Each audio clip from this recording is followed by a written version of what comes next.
జిల్లాలో కలెక్టర్ సమీక్షలు, బియ్యం దుకాణాలపై అధికారుల తనిఖీలు, ఆపరేషన్ వజ్రప్రహార్, ఘనంగా అంతర్జాతీయ మహిళా దినోత్సవ వేడుకలు, అపరాల కొనుగోలు తదితర అంశాలతో కూడిన ఏలూరు జిల్లా సమాచార లేఖను ఇప్పుడు విందాం. జిల్లాలో పారిశ్రామిక మరియు ఎగుమతి ప్రోత్సాహ కమిటీ సమావేశంలో అధికారులతో జిల్లా కలెక్టర్ వెట్రిసెల్వి కలెక్టరేట్లో సమీక్షించారు. ఈ సందర్భంగా ఆమె మాట్లాడుతూ జిల్లాలో ఔత్సాహిక పారిశ్రామికవేత్తలను పరిశ్రమల ఏర్పాటుకు మరింత ప్రోత్సహించాలని, పరిశ్రమలో ఫుడ్ ప్రాసెసింగ్ యూనిట్లు స్థాపనకు నిర్ణీత సమయంలోగా అన్ని అనుమతులు జారీ చేయాలని, జిల్లా సమగ్ర అభివృద్ధికి నూతన పెట్టుబడిదారులను ఆకర్షించేలా అధికారులు ప్రత్యేక దృష్టి పెట్టి లక్ష్యాలను అధిగమించాలని అన్నారు. వివిధ శాఖల అధికారులతో కలెక్టరేట్లో సమీక్షా సమావేశంలో జిల్లా కలెక్టర్ వెట్రిసెల్వి పాల్గొని దిశానిర్దేశం చేశారు. ఆమె మాట్లాడుతూ జిల్లా అభివృద్ధి సంక్షేమంలో మొదటి స్థానంలో నిలిచేలా సమిష్టిగా కృషి చేద్దామని, రాష్ట్ర ప్రభుత్వం నిర్దేశించిన లక్ష్యాలను వివిధ శాఖల అధికారులతో కలిసి సమన్వయంతో పనిచేసి లక్ష్యాలను అధిగమించాలని, ఏలూరు దగ్గరలో కోకో సిటీ ఏర్పాటుకు తొలి అడుగులు వేయాలని, PRGS, రెవెన్యూ క్లినిక్లు సమస్యలు పరిష్కారంపై ప్రత్యేక దృష్టి సారించాలని, ప్రగతి లోటుగా ఉన్న శాఖల అధికారులు పనితీరు మార్చుకోవాలని, లేకపోతే జిల్లా వదిలి వెళ్లాలని కలెక్టర్ హెచ్చరించారు. జిల్లా vigilance and enforcement SP Nageswara Rao ఆదేశాల మేరకు DSP వెంకటేశ్వరరావు ఆధ్వర్యంలో ఏలూరులోని హోల్సేల్ రైస్ దుకాణాలపై విజిలెన్స్ అండ్ ఎన్ఫోర్స్మెంట్ మరియు తూనికల కొలతల అధికారులు సంయుక్తంగా దాడులు నిర్వహించారు.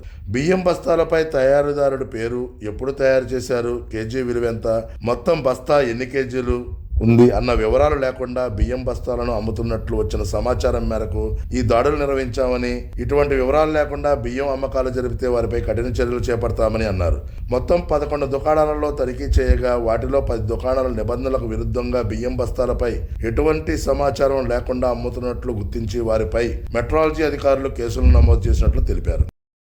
ఆపరేషన్ వజ్రప్రహార్లో భాగంగా ఏలూరు జిల్లా SP ప్రతాప్ శివకిషోర్ ఆదేశాల మేరకు ఏలూరు, జంగారెడ్డిగూడెం, పోలవరం మరియు నూజివీడు సబ్ డివిజన్ పరిధిలోని పోలీసులు, ఈగల్ టీం సభ్యులు ఉమ్మడి తనిఖీలు నిర్వహించారు. జిల్లాలో మాదక ద్రవ్యాల నియంత్రణ కోసం ఏలూరులోని కబాడీ కాలనీ, పోలవరంలోని బాపూజీ కాలనీ, కొత్తపేట, జంగారెడ్డిగూడెంలోని రాముడుకుంట చెరువు పరిసరాలు, నూజివీడులోని ఎంఆర్అప్పారావు కాలనీలో ఈ ఆపరేషన్లో భాగంగా అనుమానాస్పద ప్రాంతాలు తనిఖీలు నిర్వహించి ఇంటింటికి వెళ్లి వాహన పత్రాలు తనిఖీ చేసి గంజాయి వంటి మాదక ద్రవ్యాలు వినియోగం మరియు అక్రమ రవాణాను అరికట్టడానికి చర్యలు తీసుకున్నారు. ఘనంగా అంతర్జాతీయ మహిళా దినోత్సవ వేడుకలు నిర్వహించారు. నూజివీడులో ఏర్పాటు చేసిన ఈ కార్యక్రమంలో రాష్ట్ర గృహ నిర్మాణ, సమాచార, పౌర సంబంధాల శాఖ మంత్రి కొలుసు పార్థసారథి పాల్గొని జ్యోతి వెలిగించి స్వయం సహాయక సంఘాలు ఏర్పాటు చేసిన స్టాల్స్ ను పరిశీలించి వారిని అభినందించారు. ఈ సందర్భంగా మంత్రి మాట్లాడుతూ మహిళల సాధికారికత, ఆర్థికాభివృద్ధి ప్రభుత్వ లక్ష్యమని, చట్టసభల్లో మహిళలకు 33% రిజర్వేషన్లు తమ ప్రభుత్వం కట్టుబడి ఉందని, మహిళలు ఆర్థిక, సామాజిక, రాజకీయ అభివృద్ధికి రాష్ట్ర ప్రభుత్వం ఎన్నో కార్యక్రమాలు అమలు చేస్తుందని, రాష్ట్రంలో 1,00,000 మంది మహిళలను పారిశ్రామికవేత్తలుగా తీర్చిదిద్దాలన్నదే ముఖ్యమంత్రి నారా చంద్రబాబు నాయుడు ఆశయమని అన్నారు.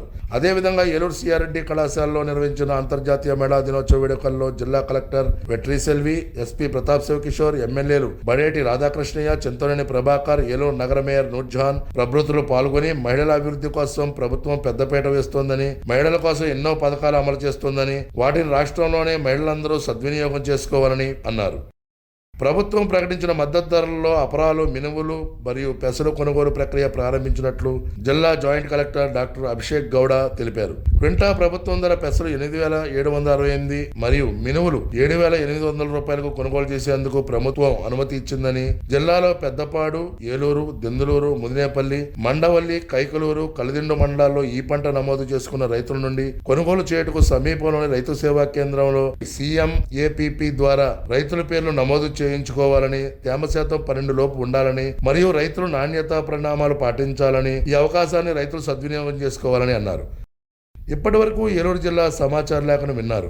మరిన్ని కొత్త వార్తా విశేషాలతో ఏప్రిల్ 4 సమాచార లేఖలో కలుసుకుందాం. వ్యాఖ్యానం AVS ప్రసాద్, ఏలూరు జిల్లా ఆకాశవాణి ప్రతినిధి.